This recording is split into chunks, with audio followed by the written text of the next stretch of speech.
That age, people come to us with severe anxiety because of pressure at the universities and trying to find a job, or sometimes they have relationship challenges at that age.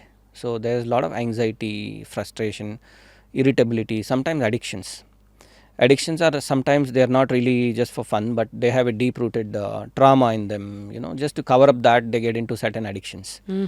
So people try to take all these medicines that will just reduce their crave, but without healing the trauma or without feeling that emptiness in them, that will be just a superficial treatment. So once a patient comes, we try to analyze the aura, and when we do that, we get to know certain things about them. Okay, if there is a trauma energy, if there is a kind of emptiness or loneliness, and when we ask them, they usually open up. Sometimes they don't open up on the first session, and as we start healing them, they actually start crying and they open up. So once that block is removed, the addiction becomes easier to let go, because they start finding that happiness. Now other issues are sometimes the childhood is very strict. Okay, usually it's the parents or sometimes the school teachers who are very strict, and that brings a lot of low self-esteem in them. So because of that low self-esteem, they get scared and they feel that they don't deserve good things in life, or they feel that they are always a level lower compared to others. So with that low confidence, they cannot face interviews, or sometimes they can't even start a business, because what if it goes wrong? Because they are told so many times not to do any mistakes. They can't afford to do any mistakes, so they're so scared to even try something new. So when we do healing and we remove those blockages in their energy system, they start opening up, and they will be like, it's okay to lose. It's a learning, because everybody who is successful did not become successful in the first stage. Failure is always a Failure is also a lesson step. So they accept that. They accept to love themselves with all their loopholes or weaknesses, whatever, and then they start doing things and they try things, and that is how they become successful. That is the age where they require a lot of attention. They want recognition, they want to be successful, they want happiness in life. So that we can do to a certain level in pranic healing also. So two things that you touched. One is trauma, anxiety, stress, and the other one is low self-esteem. Low self-esteem. Is there anything which is a universal thing that they can try, at least to identify, am I going through this? Trying is basically, I would suggest introspecting. Okay, let's say for example, a very simple situation. Let's say going in a road, okay, and there is a small accident in the road. Sometimes there are people who keep bullying, even though the other person apologizes, he says, I'm sorry, I didn't mean to do this. The other person keeps yelling. If that person who is yelling tries to introspect, he'll understand certain things. For example, let's say I'm angry, I yelled at somebody. So I go home, I sit and I try to understand, even if that person was trying to say sorry, why did I yell? Okay, maybe the answer is, okay, I yelled because I got this new car. I did not want it to be scratched or having any dents. Okay, so why don't want those scratches? That's the next question. Then you say, okay, because the car looks not so good, and people start looking that. Okay, if people start looking that, what will happen to you? That's the next question. Okay, what will happen to me? I feel not good because I want more appreciations. Okay, why do you not feel good when people give bad comments? Why do you want always, what do you say? Validation. Praises. Then that has another question. So he goes deeper. He says, okay, because I cannot have bad feedbacks from people because maybe my father was not happy. Okay, if neighbors or children at school give complaints on me, maybe I was getting punished at home. So I do not want to have bad feedbacks on me. So something like that. It goes like that. So you should keep asking questions, keep digging deeper, and you have to be very honest in this. You cannot have masks when you introspect. So as in, keep asking. Sometimes explain, like, what can go wrong when you're doing this? Sometimes people are not ready to accept.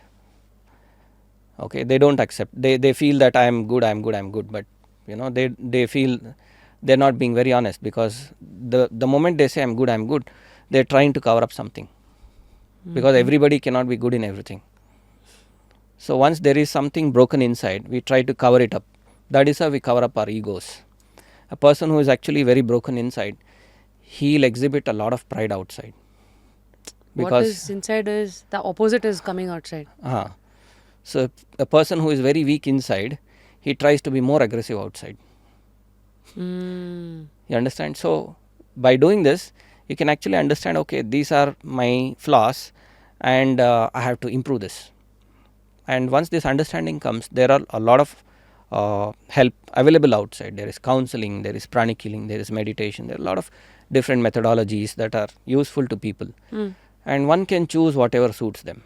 Why is that the science evidence is still not able to support the existence of chakra, or even trying to understand, the prana is something through which the healing happens, and then the energy flow is what is the foundation of this alternate healing?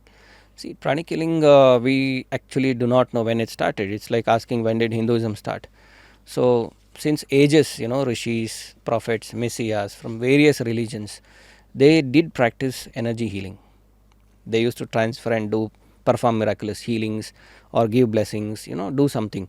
So that was there since ages.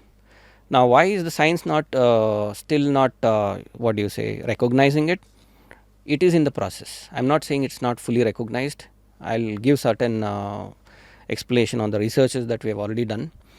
But slowly the awareness is improving. I can see when I started pranic healing 23 years ago, the awareness was very less. When I say pranic healing, they say pranic killing in Kannada, killing pranic. Prani is animal, and killing is killing the animal. So like no, I had to explain in Kannada. Okay, this is not pranic killing, but it's prana chikitse, or in English we say pranic healing, H-E. So we emphasize H-E-A-L-I-N-G. So it's not killing. So that kind of awareness was there about 23 years back. Now when I say healing, pranic healing, you say, oh, is it connected to aura and chakras? So the awareness is improving. Now even now the movies, Hollywood movies also have energy concepts. If you watch Kung Fu Panda 3, Master Shifu demonstrates transfer of energy to the plant. Right. If you watch Marvel's Doctor Strange Part 1, this Doctor Strange goes to this village, I don't know which country, Tibet or somewhere, and the master demonstrates the out of body experience. He realizes that he is not the body. So a lot of these concepts are coming into movies, and people are trying to understand, because once they see in the movie in the big screen, they are more they are more impressed, and they're fascinated. And also they think, okay, the Western world is now validating this. Probably there is Western or Eastern, probably Western world, truth, they are validating it, so they believe that is one. But still there are scientific researches that are already happening. The World Pranic Healing Foundation started a research institute in the year 2014 or 15 at Mysore. Okay, there are more than 20 papers which are already published about pranic healing, and we have followed all the research methodologies given by the Indian government, and we are doing a lot of research. Okay, and for example, we have done a research on COPD patients, chronic obstructive pulmonary disorder, how pranic healing has helped. And then there is a research on then there is an exercise called as super brain yoga, which improves your memory power. So there is a research on that. And even this, for example, this was researched. This is not an illusion. People started thinking, oh, this is some kind of illusion. It's not an illusion. And there is a research on seeing energy. So like that, there are a lot of papers that are published as per the standards set by what is called as science. So doctors will not accept testimonials. For example, if you go tell them, doctor, I believe in pranic healing because my headache is gone. But doctor will not accept that. He will not accept testimonials. He wants research data. So the research data is already being produced. Okay. And how many research data? Again, do they have a number? It's more than 20. Yeah. If so you log on to worldpranichealing.com, okay, and if you go to the research section and search all the papers, you'll get all the published papers. Okay. Is there a number that they are looking before they validate it? We are still not sure about that.